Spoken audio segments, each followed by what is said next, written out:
Mr. Matson, I understand you are a bit reluctant to move forward with some changes. However, I appreciate the opportunity to build my case for change and to present my improvement plan. The two most critical elements essential for improvement instruction at Blue Spring South High School. 1. The classroom learning spaces are dominated more by teacher-instructor questions than by student-learner questions. 2. Teachers, instructors don't use multiple assessment methods to provide rapid formative interpretations to student learners and to make adjustments to their instruction to maximize learning.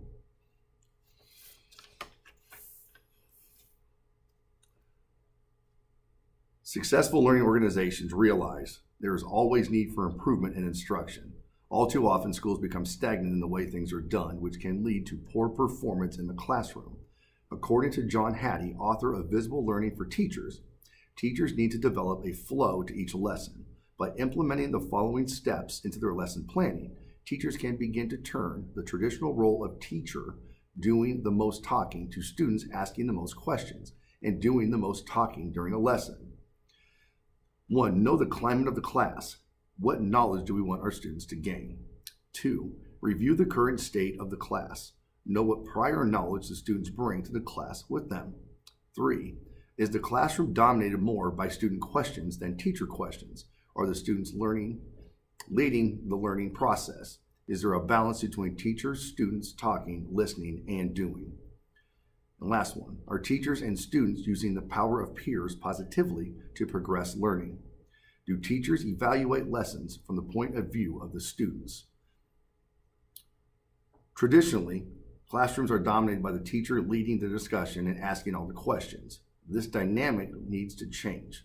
The classroom needs to be dominated by more student-learner questions in order for genuine learning to take place.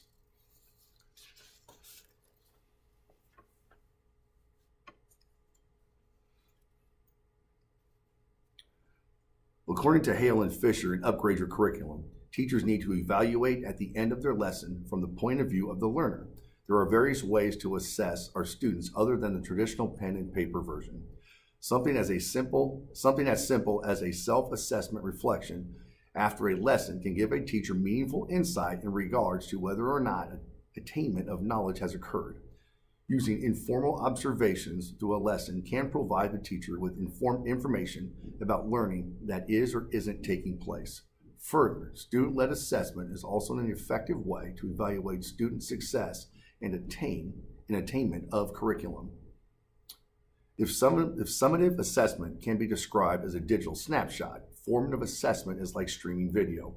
One is a picture of what a student knows that is captured in a single moment of time, and the other is a moving picture that demonstrates active student thinking and reasoning.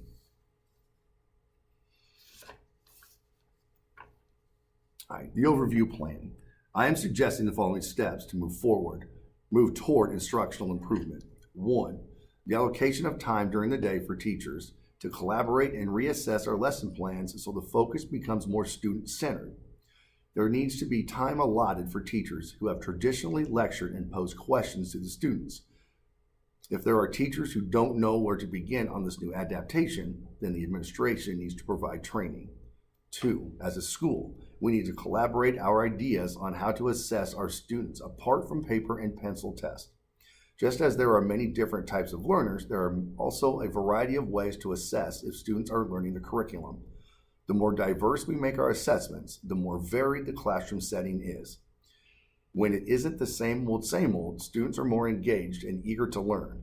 By collaborating, we are garnering new ideas in which to maximize learning, as well as provide more rapid and informative assessments for our students. In the end, this only benefits us as teachers, since we then can see with a clearer picture how to improve our own teaching practices. Rigor and relevance matters.